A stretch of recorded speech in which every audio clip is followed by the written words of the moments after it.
shooting of our students, sir.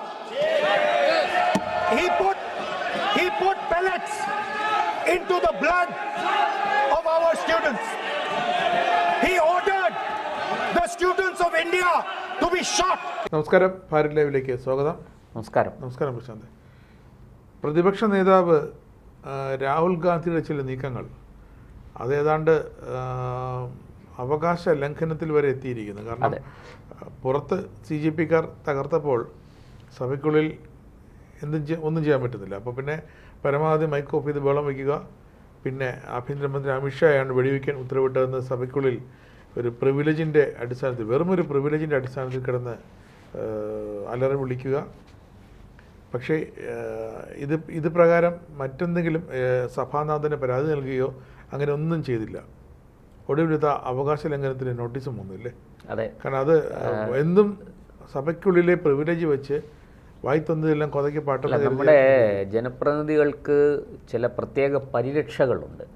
ഉദാഹരണത്തിന് നിയമസഭ, parliament ഒക്കെ സമ്മേളിക്കുന്നതിന് ഇത്ര സമയം മുമ്പ്, ഇത്ര ദിവസം മുമ്പ് തൊട്ട് സഭാ സമ്മേളനം അവസാനിച്ച് ഇത്ര സമയം വരെ അവരെ ഏതെങ്കിലും കേസുണ്ടായാൽ അറസ്റ്റ് ചെയ്യരുത് എന്നൊരു ഇതുണ്ട്. അങ്ങനെ പല പരിരക്ഷകളുണ്ട്. അപ്പോൾ സഭയിൽ പറയുന്നതിന് ഉത്തരവാദിത്വം ആ പറയുന്ന ജനപ്രതിനിധിക്കാണ്. അത് നിയമസഭയിലാണെങ്കിലും പാർലമെൻറ്റിലാണെങ്കിലും ലോക്സഭയിലും രാജ്യസഭയിലും ഒക്കെ ഉത്തരവാദിത്വമുണ്ട്. അവിടെ നമുക്ക് ഈ പ്രിവിലേജ് ഉണ്ട് എന്ന് വെച്ചിട്ട് എന്തും വിളിച്ചു പറയാം എന്നൊന്നില്ല. അവിടെയും നമ്മുടെ സ്വാതന്ത്ര്യം പരിമിതമാണ്. ഈ പറഞ്ഞതുപോലെ പറയുന്ന കാര്യങ്ങൾക്കുള്ള ഉത്തരവാദിത്വം ആ പറയുന്ന ആൾ തന്നെ ഏറ്റെടുക്കണം. പക്ഷെ പ്രതിപക്ഷത്തിന് അവരുടേതായുള്ള ചില ആരോപണങ്ങൾ ഉണ്ടാവില്ലേ? ആരോപണങ്ങളുണ്ട്, ശരിയാണ്. അല്ല, അത് പ്രതിപക്ഷത്തിന് തീർച്ചയായിട്ടും ആരോപിക്കാനുള്ള അവസരമാണ് സഭയിൽ കിട്ടുന്നത്. പക്ഷേ അതിന് അടിസ്ഥാനം വേണം. അടിസ്ഥാനമില്ലാത്തൊരു ആരോപണം പിന്നെ ഉന്നയിക്കാൻ സാധിക്കില്ല. അങ്ങനെ ഉന്നയിച്ചാൽ അതിനെതിരെ അവകാശ ലംഘന നോട്ടീസ് വരും. സഭയിൽ അങ്ങനെ ഒരുപാട്, അത് സ്പീക്കർക്ക് പരാതി വരും, ഒരുപാട് നടപടിക്രമങ്ങളുണ്ട് വരും. പക്ഷേ ഈ പാർലമെന്റ് സെഷനിലും കഴിഞ്ഞ മുമ്പ് സെഷനിലൊക്കെ അത്തരം നോട്ടീസ് വളരെ അപൂർവമായിരുന്നു. ഈ സെഷനിൽ ഇത് ആദ്യത്തെയാണ്. ഭരണപക്ഷം അങ്ങനെയൊന്നും പ്രതിപക്ഷത്തെ കടന്നാക്രമിക്കാൻ നിൽക്കാറില്ല. അല്ല, സമീപകാലത്തെങ്ങും അത്തരത്തിൽ അവകാശ ലംഘനത്തിന് നോട്ടീസ് വരുന്നത് നമ്മൾ കണ്ടിട്ടില്ല. ഇപ്പം നമ്മൾ കേരള നിയമസഭ എടുത്ത് നോക്കിയാൽ തന്നെ സംസാരിച്ചു കൊണ്ടിരിക്കുമ്പോൾ ഒരംഗം പറയുന്നത് എന്തെങ്കിലും പെശകുണ്ടെങ്കിൽ ആരെക്കുറിച്ചാണോ പറയുന്നത് ആ ആൾ സഭയിലുള്ള ആളാണെങ്കിൽ, അല്ലെങ്കിൽ അതുമായി ബന്ധപ്പെട്ടയാൾ എഴുന്നേറ്റ് നിന്ന് ഒബ്ജക്ഷൻ പറയും. അപ്പോൾ സ്പീക്കർ ഈ സംസാരിച്ചു കൊണ്ടിരിക്കുന്ന ആളിനോട് ചോദിക്കും, താങ്കൾ വഴങ്ങുന്നുണ്ടോ എന്ന് ചോദിക്കും. വഴങ്ങുന്നുണ്ടെങ്കിൽ ഈ ആൾ അവിടെ ഇരിക്കുകയും ഈ ഒബ്ജക്ഷനുമായിട്ട് എണീറ്റയാൾ സംസാരിക്കുകയും ചെയ്യും. അദ്ദേഹം അവിടെ തിരുത്ത് പറയും, ഇങ്ങനെയല്ല, ഇത് തെറ്റാണ് എന്നൊക്കെ. നമ്മളിത് പലതവണ കണ്ടിട്ടുള്ളതാണ്. ഇത് ലോക്സഭയിലും രാജ്യസഭയിലും ഒക്കെ ഇങ്ങനെ ഉണ്ട്. പക്ഷേ ഒരു കാര്യം നമ്മൾ മനസ്സിലാക്കേണ്ടത്, അവിടെ എന്ത് പറഞ്ഞാലും അതിനൊരു അടിസ്ഥാനം വേണം. ഈ അടിസ്ഥാനമില്ലാത്തൊരു കാര്യം നമ്മൾ അവിടെ പറയരുത്. അപ്പോൾ ഇത് തന്നെ നമുക്കറിയാം. ഇപ്പോൾ അവകാശ ലംഘനത്തിന് രാഹുലിനെതിരെ നോട്ടീസ് കൊടുത്തിരിക്കുന്നത് അനുരാഗ് താക്കൂർ MP ആണ്. അപ്പോൾ ഈ അനുരാഗ് താക്കൂറിനെ BJP എക്സ്ക്ലൂസീവ്ലി രാഹുലിന് എതിരെ നിൽക്കാനായിട്ട് വിട്ടിരിക്കുന്നതാണ്. അനുരാഗ് താക്കൂർ ചെറുപ്പക്കാരനാണ്. എനിക്ക് തോന്നുന്നു രാഹുലിനേക്കാൾ പ്രായം കുറവാണെന്നാണ് ഞാൻ മനസ്സിലാക്കുന്നത്. അപ്പോൾ അനുരാഗ് താക്കൂറിനെ സംബന്ധിച്ചിടത്തോളം അനുരാഗ് താക്കൂർ, തേജസ്വി സൂര്യ, ഇങ്ങനെയൊക്കെയുള്ള ചെറുപ്പക്കാരായ ഒരു കൂട്ടം ആൾക്കാരാണ് അവിടെ രാഹുലിനും പ്രിയങ്കയ്ക്കും ഒക്കെ കൃത്യമായിട്ട് മറുപടി കൊടുക്കുന്നത്. ഇവിടെ അനുരാഗ് താക്കൂർ അവകാശ ലംഘനത്തിന് നോട്ടീസ് കൊടുത്തിട്ട് പറഞ്ഞത് സഭയിൽ അൺപാർലമെൻ്ററി രണ്ട് കാര്യങ്ങളാണ് ചൂണ്ടിക്കാണിച്ചത്. ഒന്ന്, സഭയിൽ അൺപാർലമെൻ്ററി ആയ വാക്കുകൾ ഉപയോഗിക്കുന്നു.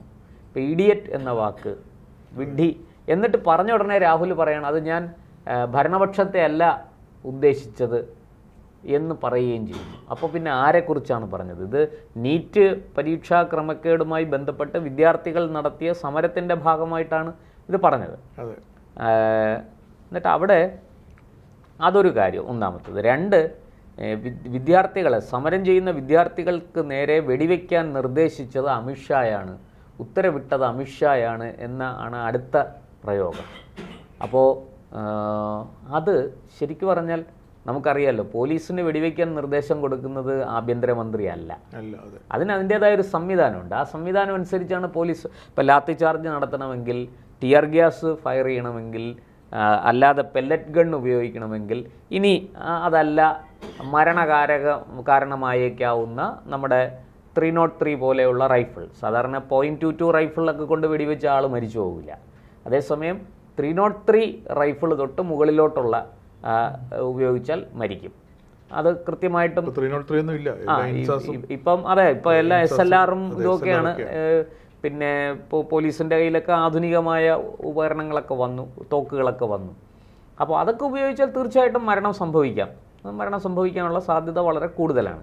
പോലീസ് ആദ്യം ആകാശത്തേക്ക് വെടിവെക്കും, പിരിഞ്ഞു പോയില്ലെങ്കിലാണ് മുട്ടിന് താഴെ വെടിവെക്കുന്നത്.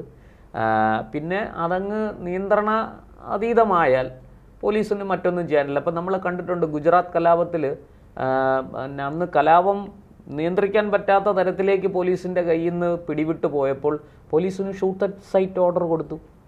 അന്ന് police shoot at sight order കിട്ടിയതോടുകൂടി പോലീസ് കാണുന്നിടത്ത് വെച്ച് കലാപകാരികളെല്ലാം വെടിവെച്ചു കൊല്ലാൻ തുടങ്ങി. കാരണം അതൊക്കെ അങ്ങനെ ചെയ്യാൻ പറ്റുള്ളൂ. അതൊന്നും നമ്മൾ പോലീസിനെ ഒന്നും കുറ്റം പറഞ്ഞിട്ടോ ഭരണകൂടത്തെ ചീത്ത പറഞ്ഞിട്ടൊന്നും കാര്യമില്ല. അവിടെ അതാണ് ഈ പൊതുമുതൽ രക്ഷിക്കാനും പൊതുജനങ്ങളെ രക്ഷിക്കാനും ഒക്കെ കഴിയുന്ന നടപടി അതാണ്. പക്ഷേ അതൊരു ആഭ്യന്തരമന്ത്രിയല്ല അതിന് ഉത്തരവിടുന്നത്. അതിനൊരു വ്യവസ്ഥാപിതമായ മാർഗമുണ്ട്, അല്ലേ? നമുക്കറിയാം, ഇവിടെ തന്നെ പോലീസ് വെടിവെപ്പിന് ഉത്തരവിടാൻ ADM തൊട്ട് മുകളിലോട്ടുള്ള ഉദ്യോഗസ്ഥർക്കാണ്. അതെ, നേരെ ഇപ്പോൾ DGP പോലും അവിടെ വന്നിട്ട് പോലീസിനോട് വെടിവെക്കാൻ പറയാൻ അദ്ദേഹത്തിന് കഴിയുമോ? അല്ല, അതിന് കൃത്യമായൊരു വ്യവസ്ഥയുണ്ട്. ആ വ്യവസ്ഥയനുസരിച്ച് സിസ്റ്റം അതിനനുസരിച്ച് പ്രവർത്തിക്കണം. അവിടെ ADM ഉണ്ട്, തഹസീൽദാറുണ്ട്, തഹസീൽദാറിന് മുകളിൽ ADM ഉണ്ട്, ADM-ന് മുകളിൽ കളക്ടറുണ്ട്. അങ്ങനെയാണ്. ജില്ലാ എക്സിക്യൂട്ടീവ് മജിസ്ട്രേറ്റ് കൂടിയായ കളക്ടറാണ് ഇവരുടെ കയ്യിൽ നിന്നെല്ലാം കിട്ടുന്ന റിപ്പോർട്ടിൻ്റെ അടിസ്ഥാനത്തിൽ അവിടെ പോലീസിന് വെടിവെക്കാൻ ഉത്തരവ് കൊടുക്കുന്നത് ജില്ലാ ഭരണകൂടത്തിൻ്റെ അധിപനായ ജില്ലാ കളക്ടറാണ്. നമ്മളിപ്പോൾ സാധാരണ വാർത്തയിലൊക്കെ എഴുതുമ്പം ജില്ലയ്ക്കൊരു കളക്ടറേ ഉള്ളൂ, ജില്ലാ കളക്ടർ എന്ന് എഴുതേണ്ട കാര്യമില്ല. പക്ഷെ എന്നാലും നമ്മൾ എഴുതുമ്പോൾ ജില്ലാ കളക്ടർ എന്നാണ്. കാരണം ജില്ലാ ഭരണകൂടത്തിൻ്റെ തലവനാണ് അദ്ദേഹം. അതുകൊണ്ട് ആ ബഹുമാനമൊക്കെ വെച്ചാണ് ജില്ലാ കളക്ടർ എന്ന അതങ്ങനെ നമ്മൾ ഒരു പ്രയോഗിച്ചൊരു അതൊരു ശൈലിയായി മാറി ഇരിക്കട്ടെ. അപ്പോൾ ഇവിടെ രാഹുൽ സത്യത്തിൽ സഭയ്ക്കുള്ളിൽ പറയുമ്പോൾ ഇതൊക്കെ ഈ മിനിമം കാര്യങ്ങൾ മനസ്സിലാക്കണ്ടേ? ഒരു ജനപ്രതിനിധിയല്ലേ രാഹുൽ.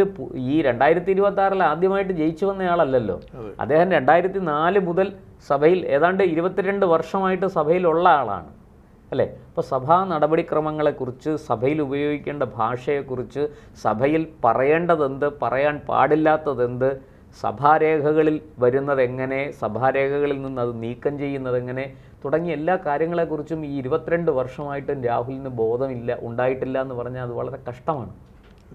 പിന്നെ എന്തിനാണ് ഈ 22 വർഷമായിട്ട് അദ്ദേഹം MP ആയിട്ടിരിക്കുന്നത് എന്നൊരു ചോദ്യം ഉയരും, അല്ലേ, രാഷ്ട്രീയ പാർട്ടികളിൽ നിന്ന്. അപ്പോൾ ഇവിടെയും അതാണ് സംഭവിച്ചത്. രാഹുൽ അടിസ്ഥാനപരമായിട്ടൊരു, അതായത് ഇപ്പോൾ അതിൻ്റെ അർത്ഥം എന്താണെന്ന് അറിയാമോ? രാഹുൽ പറഞ്ഞതിൻ്റെ ശരിക്കും ഇത് അനുരാഗ് ഠാക്കൂർ ഈ പറഞ്ഞ തരത്തിലൊരു അവകാശ ലംഘനത്തിന് നോട്ടീസ് കൊടുത്തത് വെറുതെ അല്ല. ആ അവകാശ ലംഘനത്തിൽ ആവശ്യപ്പെട്ടിരിക്കുന്നത് അദ്ദേഹത്തെ കൊണ്ട് സഭയിൽ മാപ്പ് പറയിക്കണം, അമിത്ഷായോട് മാപ്പ് പറയിക്കണം, അതിന് സ്പീക്കർ നിർദ്ദേശിക്കണമെന്നാണ് ഇദ്ദേഹം ആവശ്യപ്പെട്ടിരിക്കുന്നത്. മുട്ടുകുത്തിക്കണം. അതിനകത്തൊരു വലിയ കുഴപ്പമുണ്ട് രാജേഷ് ജി.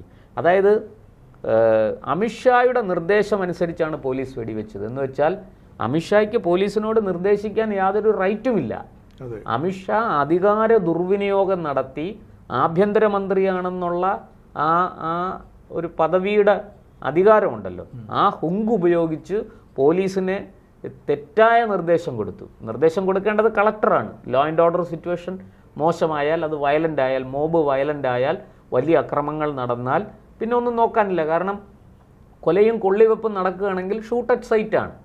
അത് കൊടുക്കാനേ പിന്നെ ജില്ലാ ഭരണകൂടത്തിന് കഴിയുള്ളൂ. പക്ഷെ ആ ജില്ലാ ഭരണകൂടത്തിൻ്റെ അധികാരം കവർന്നെടുത്തുകൊണ്ട് അമിത്ഷാ പോലീസിന് നിർദ്ദേശം കൊടുത്തു ഇവരെ ഫയർ ചെയ്യാൻ. പെല്ലറ്റ് ഫയറിംഗ് നടന്നു എന്നാണ് ആരോപണം. ഏതാനും 1-2 പേരുടെ ദേഹത്ത് നിന്നും 3 പേരുടെ ഷെല്ല് കിട്ടി, എൻ്റെ മെറ്റൽ പാർട്സ് കിട്ടി എന്ന് പറയുന്നു. അപ്പോൾ അങ്ങനെയാണെങ്കിൽ ഇത് പോലീസല്ല, CRPF ആണ്. RIF എന്നത് CRPF-ൻ്റെ കീഴിൽ വരുന്നതാണ്.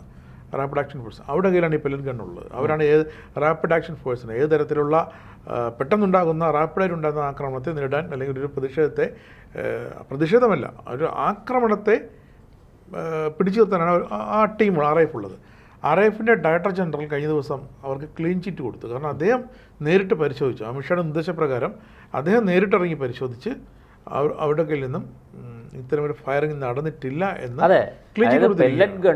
അതിനുശേഷമാണ് ഈ അവകാശ ലംഘനത്തിന് നോട്ടീസ്. CRPF പെല്ലറ്റ് ഗൺ ഉപയോഗിച്ചിട്ടില്ല 3 പേർക്ക്. പെല്ലറ്റ് ഗൺ ഉപയോഗിച്ചെങ്കിൽ അവിടെ ഒരുപാട് പേർക്ക് പരിക്കേൽക്കണമായിരുന്നു. അങ്ങനെ ഇത് റബ്ബർ ബുള്ളറ്റൊക്കെയാണ് ഇതിനകത്ത് ഉപയോഗിക്കുന്നത്. അപ്പോൾ അത് ഈ കൂടുതൽ ആൾക്കാർക്ക് പരിക്കേറ്റിട്ടില്ല, 3 പേർക്ക് മാത്രമാണ് പരിക്കേറ്റത് എന്നൊക്കെ പറയുമ്പോൾ അതിനകത്തൊരു ദുരൂഹതയുണ്ട്. അപ്പം അതിനിപ്പോൾ പോലീസ് അന്വേഷിച്ച് കണ്ടുപിടിക്കും എന്താണ് അവിടെ സംഭവിച്ചതെന്നും. ഒരാളിന് കണ്ണിൽ പരിക്കേറ്റു എന്നാണ് പറയുന്നത്. അപ്പോൾ അത് എങ്ങനെയാണ് പരിക്കേറ്റത്, ഈ പരിക്കേറ്റ ആളിൻ്റെ പശ്ചാത്തലം, ഇതൊക്കെ പോലീസ് അന്വേഷിച്ചിട്ട് അതിൻ്റെ യാഥാർത്ഥ്യം കണ്ടുപിടിക്കും. അതിരിക്കട്ടെ. അപ്പോൾ ഈ ഇങ്ങനെയാണ് ഇതുമായി ബന്ധപ്പെട്ട് ഒരുപാട് വ്യാജ പ്രചാരണങ്ങൾ നടക്കുന്നുണ്ട് ഈ ഡൽഹി കോക്രോച്ച് പാർട്ടിയുടെ സമരവുമായി ബന്ധപ്പെട്ട്. ഇവിടെ നോക്കൂ, ഈ അമിത്ഷാ ചെയ്തിരിക്കുന്നത് ഗുരുതരമായ, ഈ പറയുന്നത് രാഹുൽ പറഞ്ഞത് സത്യമാണെങ്കിൽ അമിത്ഷാ ചെയ്തിരിക്കുന്നത് ഗുരുതരമായ നിയമലംഘനമാണ്. ഒരിക്കലും ചെയ്യാൻ പാടില്ലാത്തൊരു കാര്യം കേന്ദ്ര ആഭ്യന്തരമന്ത്രി തന്നെ ചെയ്തിരിക്കുന്നു എന്നാണ് രാഹുൽ പറയുന്നത്. അപ്പോൾ അങ്ങനെ പറയുമ്പോൾ രാഹുലിൻ്റെ അതിന് തെളിവ് വേണം. നോക്കൂ, സഭയിലാണ് പറഞ്ഞത്, സഭാരേഖകളിൽ അത് ഉണ്ടാകും. അപ്പോൾ സഭാരേഖകളിൽ വരുമ്പോൾ എവിടെ കേന്ദ്രത്തിൻ്റെ ആഭ്യന്തരമന്ത്രി ഇങ്ങനെ താൻ ചെയ്യാൻ പാടില്ലാത്തൊരു കാര്യം ചെയ്തു എന്ന് പറഞ്ഞാൽ അദ്ദേഹം സത്യപ്രതിജ്ഞാലംഘനം നടത്തിയെന്നാണ് അതിൻ്റെ അർത്ഥം. അപ്പോൾ അദ്ദേഹത്തിനെ പ്രോസിക്യൂട്ട് ചെയ്യാനും ആ മന്ത്രിസഭയിൽ നിന്ന് പുറത്താക്കാനും അദ്ദേഹത്തിൻ്റെ MP സ്ഥാനം ഇല്ലാതാക്കാനുള്ള പ്രമേയം കൊണ്ടുവരാനും ഒക്കെ സാധിക്കുന്ന ഒരു ഗുരുതരമായ കുറ്റകൃത്യമായി മാറും അത്. അപ്പോൾ അതുകൊണ്ട് ഇതൊരു രാഹുൽ പറഞ്ഞത് വെറുമൊരു വിടുവായത്തരമായിട്ടോ ഒരു നിസ്സാരമായിട്ടോ തള്ളിക്കളയാവുന്നതല്ല. അപ്പോൾ രാഹുലിൻ്റെ ഉത്തരവാദിത്വമാണ്. കാരണം ഇതൊരു വലിയ കാര്യമാണ്. അപ്പോൾ ഇനി അദ്ദേഹം ചെയ്യേണ്ടത് താൻ പറഞ്ഞ കാര്യം ശരിയാണെന്ന് സ്ഥാപിക്കാൻ ആവശ്യമായ തെളിവ് ഹാജരാക്കുകയാണ് വേണ്ടത്. അത് സ്പീക്കർ ഇപ്പം ഈ അവകാശ ലംഘന നോട്ടീസ് കിട്ടിക്കഴിഞ്ഞ സ്ഥിതിക്ക് സ്പീക്കർ രാഹുലിനോട് നിർദ്ദേശിക്കുക. അന്ന് തന്നെ രാഹുലിനോട് സ്പീക്കർ പറഞ്ഞു, താങ്കൾ നിരുത്തരവാദപരമായ പ്രസ്താവനകൾ സഭയ്ക്കുള്ളിൽ നടത്തരുത്, അങ്ങയുടെ കയ്യിൽ തെളിവുണ്ടെങ്കിൽ സമർപ്പിക്കൂ എന്ന് അന്ന് തന്നെ സ്പീക്കർ പറഞ്ഞതാണ്. അദ്ദേഹം ഇതിനെക്കുറിച്ച് വിശദീകരിച്ച് പറഞ്ഞു കൊടുത്തു. ഇത് രാഹുൽ ഗാന്ധിക്ക് അദ്ദേഹം ഇതിനെയൊന്നും വളരെ ഗൗരവത്തിലല്ല എടുക്കുന്നത്. അദ്ദേഹം ഈ പറയുന്നത് പോലെ ഈ അദ്ദേഹത്തിൻ്റെ വിചാരം ഈ ജൻസികളെല്ലാം കൂടെ കലാപം നടത്തി മോദിയെ പിടിച്ച് ആ കസേരയിൽ നിന്ന് ഇറക്കിയിട്ട് എന്നെ അവിടെ ഇരുത്തും, ഇങ്ങനെ സ്വപ്നം കണ്ട് നടക്കുന്ന ഒരാളാണ് രാഹുൽ എന്ന് എനിക്ക് ഈ സംഭവങ്ങൾ കാണുമ്പോൾ തോന്നുകയാണ്. അപ്പോൾ ഈ സ്പീക്കർ അന്ന് തന്നെ ചൂണ്ടിക്കാണിച്ചതാണ് ഈ കാര്യം. നിരുത്തരവാദപരമായ പ്രസ്താവനകൾ നടത്തരുത്, സഭയ്ക്കുള്ളിലാണെങ്കിലും പുറത്താണെങ്കിൽ ഡിഫമേഷന് കേസ് കൊടുക്കാം, പരാതിയൊക്കെ കൊടുക്കാം. പക്ഷെ സഭയ്ക്കുള്ളിൽ അങ്ങനെ പറ്റില്ല. സഭയ്ക്കുള്ളിൽ ചെയ്യാൻ പറ്റുന്ന കാര്യം സ്പീക്കർക്ക് അവകാശ ലംഘനത്തിന് നോട്ടീസ് കൊടുക്കുക എന്നുള്ളതാണ്. അതവർ ചെയ്തു. അത് പ്രത്യേകിച്ചും നമുക്കറിയാം, അനുരാഗ് ഠാക്കൂർ നിരന്തരം രാഹുൽ ഗാന്ധി രാഷ്ട്രീയമായി ആക്രമിക്കുന്ന ഒരാളാണ്. സഭയ്ക്കുള്ളിൽ എപ്പോഴും അങ്ങനെയാണ്. ഇപ്പം നരേന്ദ്രമോദിയെ ആക്രമിക്കാൻ പ്രതിപക്ഷത്തുനിന്ന് രാഷ്ട്രീയമായി, അല്ലാതെ ശാരീരികമായിട്ടല്ല, രാഷ്ട്രീയമായി വാക്കുകൾ കൊണ്ടുള്ള ആക്രമണമാണ്. അപ്പോൾ രാഷ്ട്രീയമായ ആക്രമണത്തിന് പ്രതിപക്ഷത്തിനൊരു ടീം എപ്പോഴും കാണും. അതുപോലെ പ്രതിപക്ഷ നേതാവിനെ രാഷ്ട്രീയമായി ആക്രമിക്കാൻ ഭരണപക്ഷത്ത് ഒരു ടീം കാണും. ഇത് നമ്മളിതൊക്കെ ഒരു നാടകം പോലെ കണ്ടുകൊണ്ടിരിക്കുകയാണ്. അപ്പോൾ അവിടെ അനുരാഗ് ഠാക്കൂർ വളരെ പണ്ട് മുതലേ രാഹുൽ ഗാന്ധിയെ വളഞ്ഞിട്ട് വാക്കുകൾ കൊണ്ട് ആക്രമിക്കാൻ മിടുക്കനാണ്. രാഹുൽ ഗാന്ധി ഭരണഘടന ഉയർത്തിക്കാണിച്ച് വലിയ ഇതൊക്കെ നടത്തിയ ഒരു പ്രസംഗം നടത്തിയത് ഓർമ്മയുണ്ടല്ലോ. അന്ന് രാഹുൽ ഗാന്ധി എങ്ങനെയാണ് നാണം കെട്ടത്? ഈ അനുരാഗ് ഠാക്കൂർ ഒറ്റ ചോദ്യമേ ചോദിച്ചുള്ളൂ, അല്ലയോ രാഹുൽ ഗാന്ധി, അങ്ങ് ഈ കൊച്ചു പുസ്തകം ഭരണഘടന എന്ന് പറഞ്ഞ് പൊക്കി പിടിച്ചുകൊണ്ട് ഇത്രയൊക്കെ പറയുന്നല്ലോ, പറയൂ ഈ ഭരണഘടനയിൽ എത്ര പേജുകളുണ്ട് എന്ന് അങ്ങേക്ക് അറിയാമോ എന്നൊരു ചോദ്യം, എത്ര ആർട്ടിക്കിളുകളുണ്ട് എന്ന് അങ്ങേക്ക് അറിയാമോ? ഇങ്ങനെയൊക്കെ കുറേ ചോദ്യങ്ങൾ ചോദിച്ചു. രാഹുൽ ഗാന്ധിയുടെ ഫ്യൂസ് പോയി. കാരണം അദ്ദേഹം ഇങ്ങനെ ഈ പുസ്തകം ഉയർത്തി പിടിക്കുന്നതല്ലാതെ അത് തുറന്നുപോലും നോക്കിയിട്ടില്ല എന്ന ഒരു ചിന്തയാണ് അത് കണ്ടുകൊണ്ടിരിക്കുന്നവർക്കുണ്ടായത്. നമുക്കത് ആരെയും കുറ്റം പറയാൻ പറ്റില്ല. ആരോ കൊടുത്ത പുസ്തകം അതേപോലെ ആരോ കൊടുത്തൊരു അല്ല, അത് ആരോ ഒരു നോട്ട് കൊടുത്തു. അതായത് ഈ പിന്നെ പോലീസ് അവിടെ അതിക്രമം നടത്തിയത് ആഭ്യന്തരമന്ത്രിയുടെ നിർദ്ദേശം അനുസരിച്ചാണോ എന്ന് ചോദിക്കേണ്ടതിന് പകരം ആഭ്യന്തരമന്ത്രിയുടെ നിർദ്ദേശം അനുസരിച്ചാണ് അവിടെ പോലീസ് വെടിവെച്ചത് എന്ന് ഇദ്ദേഹം പറഞ്ഞു. അതായത് അദ്ദേഹത്തിന് നമ്മുടെ ഇന്ത്യൻ പാർലമെൻറ്റിനെ കുറിച്ചോ ഇന്ത്യയുടെ ഈ പാർലമെൻറ്റിൻ്റെ ഉള്ളിലെ നടപടികളെക്കുറിച്ചോ ഒന്നും അദ്ദേഹത്തിന് യാതൊരു ഗ്രാഹ്യവുമില്ല. നമ്മൾ ഈ സംസാരവും അല്ലെങ്കിൽ പ്രസംഗം, സ്പീച്ച് ഇതൊക്കെ പഠിക്കുമ്പോൾ, കോൺവെർസേഷൻ പഠിക്കുമ്പോഴൊക്കെ പറയും put a question, put a speech, അല്ലേ? Put a coat. അതെ, ഒരു കോട്ടും ഒരു ക്വസ്റ്റ്യനും തമ്മിൽ വ്യത്യാസമുണ്ട്. ഒരു സ്പീച്ച് വ്യത്യാസമുണ്ട്, തമ്മിൽ വ്യത്യാസം. ഒരു സ്റ്റേറ്റ്മെന്റ് ആണ്. അതെ, അല്ല, നമ്മൾ എന്തിനെങ്കിലും ഒന്നിനെ കോട്ട് ചെയ്യാണ് അവിടെ. അപ്പോൾ കോട്ട് ചെയ്യുമ്പോൾ ഇത് എവിടുന്നാണ് എന്ന് പറയാൻ നമ്മൾ ബാധ്യത. നമ്മൾ തന്നെ സഭയിൽ പലപ്പോഴും പല നല്ല പ്രസംഗങ്ങളും കേട്ടിട്ടുണ്ട്. അപ്പോൾ ഈ ഞാനിപ്പോഴും മനസ്സിലാക്കുന്നത് ആര്യാടൻ മുഹമ്മദ് കേരള നിയമസഭയിൽ ഒരു പുസ്തകം ഉയർത്തി കാണിച്ച് സാർ ഭരണഘടനയിൽ ഇങ്ങനെ പറയുന്നു എന്ന് പറഞ്ഞ് അദ്ദേഹം ഭരണഘടനയിലെ ഏത് ആർട്ടിക്കിളാണ്, ഏത് വകുപ്പാണ്, ഏത് ഉപവകുപ്പാണ്, എത്ര പേജാണെന്ന് വരെ പറയും. ഇപ്പോൾ കയ്യിലിരിക്കുന്ന പുസ്തകം ഒരു നോട്ട് ബുക്കായിരിക്കും ചിലപ്പോൾ. പക്ഷേ അദ്ദേഹം പറയുന്ന ആ ഭരണഘടന നമ്മൾ തുറന്നു നോക്കിയാൽ ഇത്രാമത്തെ പേജിൽ അത് ഇത്രാമത്തെ ആർട്ടിക്കിള് ഇന്നതാണ് സംഗതി എന്നുള്ളത് കൃത്യമായിട്ട് അതിനകത്ത് കാണും. ആ വരികൾ വരെ അദ്ദേഹം ഉദ്ധരിക്കും കൃത്യമായിട്ട്. അപ്പോൾ ഇത് അങ്ങനെ ഗൗരവത്തിൽ പഠിച്ചു വേണം സഭയിൽ കാര്യങ്ങൾ പറയാൻ. അല്ലാതെ ഞാൻ ഒരു മണ്ഡലത്തിൽ നിന്ന് മത്സരിച്ചു, ജയിച്ചു, MP ആയി, MLA ആയി, അങ്ങനെ സഭയിൽ വന്ന് ഞാൻ പിന്നെ എന്ത് തോന്നിയാസം കാണിക്കും? അത് ഈ കേൾപ്പോരും കേൾവിയും ഇല്ലാത്തൊരു രാഷ്ട്രമല്ല ഭാരതം. നിയമവാഴ്ചയുണ്ട്. സഭയ്ക്കുള്ളിൽ പിന്നെ മെമ്പർമാരും അവിടെ എല്ലാം പറയാറുണ്ടല്ലോ ബഹുമാനപ്പെട്ട അംഗം എന്നല്ലേ പരസ്പരം സംബോധന ചെയ്യുന്നത്. അതുപോലെ സ്പീക്കറിനെ ബഹുമാനപ്പെട്ട സ്പീക്കർ, ഹിന്ദിയിലാണെങ്കിൽ മാന്യവർ എന്നൊക്കെ വിളിക്കുന്നത് നമ്മൾ കേൾക്കുകയാണ്. അപ്പോൾ അത്രയും പവിത്രമായിട്ടാണ് സഭയിലെ നടപടിക്രമങ്ങൾ നടക്കേണ്ടത്.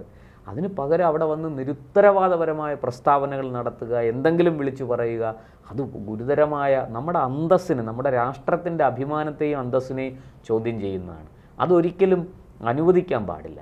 അതുകൊണ്ട് തന്നെയാണ് ഭരണപക്ഷം ഇങ്ങനെ ഒരു, കാരണം രാജ്യത്തിന്റെ പ്രതിപക്ഷ നേതാവാണ് പറഞ്ഞിരിക്കുന്നത്. തിങ്കളാഴ്ച ഏതെങ്കിലും ഒരു അംഗം പറഞ്ഞാൽ പോട്ടെ എന്ന് വെക്കാം. തിങ്കളാഴ്ച പ്രതിപക്ഷ നേതാവ് മറുപടി പറയേണ്ടി വരുമോ? തീർച്ചയായിട്ടും സ്പീക്കർ എന്ത് നടപടി ഇതിൽ സ്വീകരിക്കുമെന്ന് നമുക്കിപ്പോൾ പറയാൻ കഴിയില്ല. നോട്ടീസാണല്ലോ, തീർച്ചയായിട്ടും മറുപടി പറയേണ്ടി വരും. അപ്പോൾ രാഹുൽ അവിടെ ഇനിയിപ്പോൾ രാഹുൽ പറയും ഞാൻ മാപ്പ് പറയാൻ സവർക്കറല്ല, ഞാൻ ഗാന്ധിയാണ് എന്നൊക്കെ പറയും. പക്ഷേ രാഹുലിനെ വേണമെങ്കിൽ സസ്പെൻഡ് ചെയ്യാം. സഭാനാഥന് അതിനുള്ള റൈറ്റ് ഉണ്ട്. അവകാശലംഘന നോട്ടീസിന് മറുപടി പറയാൻ ആവശ്യപ്പെട്ടപ്പോൾ നിഷേധാത്മകമായി സഭയെ അപമാനിച്ചുകൊണ്ട് സംസാരിച്ചു. സഭാനാഥനെ അപമാനിക്കുക എന്ന് വെച്ചാൽ സഭയെ അപമാനിക്കുക എന്നുള്ളതാണ്.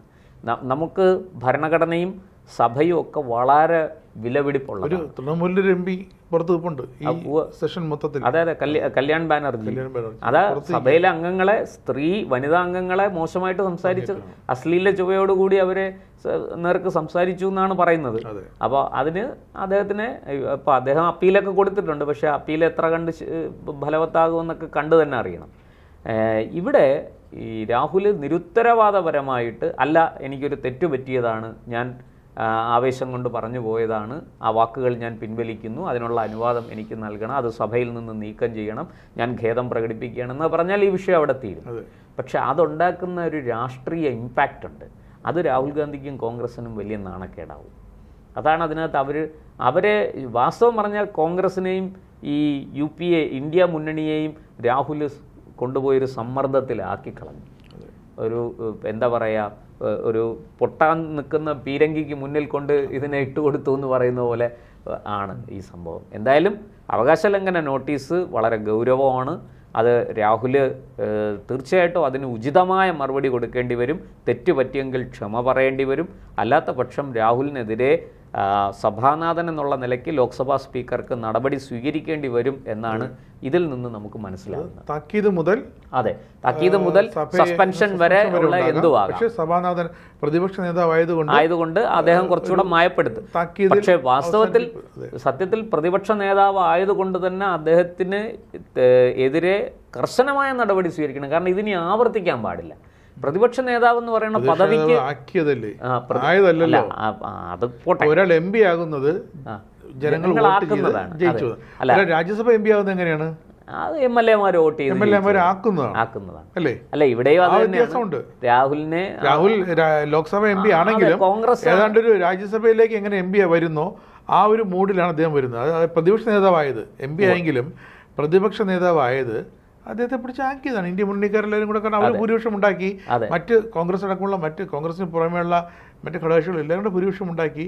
രാഹുലിൻ്റെ കോൺഗ്രസ്സുകാരും കുറച്ച് ഭൂരിപക്ഷത്തിന് കൂടുതൽ കിട്ടി, BJP-യുടെ കുറച്ച് സീറ്റ് താഴോട്ട് പോയപ്പോഴത്തേക്കും ഔദ്യോഗികമായി പ്രതിപക്ഷ നേതൃത്വ പദവി കിട്ടി.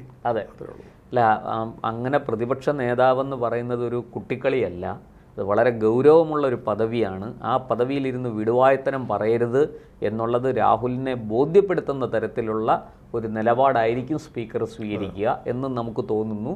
എന്തായാലും നമുക്ക് തിങ്കളാഴ്ച കൂടുതൽ വിശദമായിട്ട് ഈ വിഷയത്തെ മനസ്സിലാക്കാൻ കഴിയും. കാരണം ലോക്സഭയിൽ എന്ത് നടപടി ഈ കാര്യത്തിൽ ഉണ്ടാകും എന്നറിയണമെങ്കിൽ തിങ്കളാഴ്ച വരെ നമ്മൾ കാത്തിരിക്കും.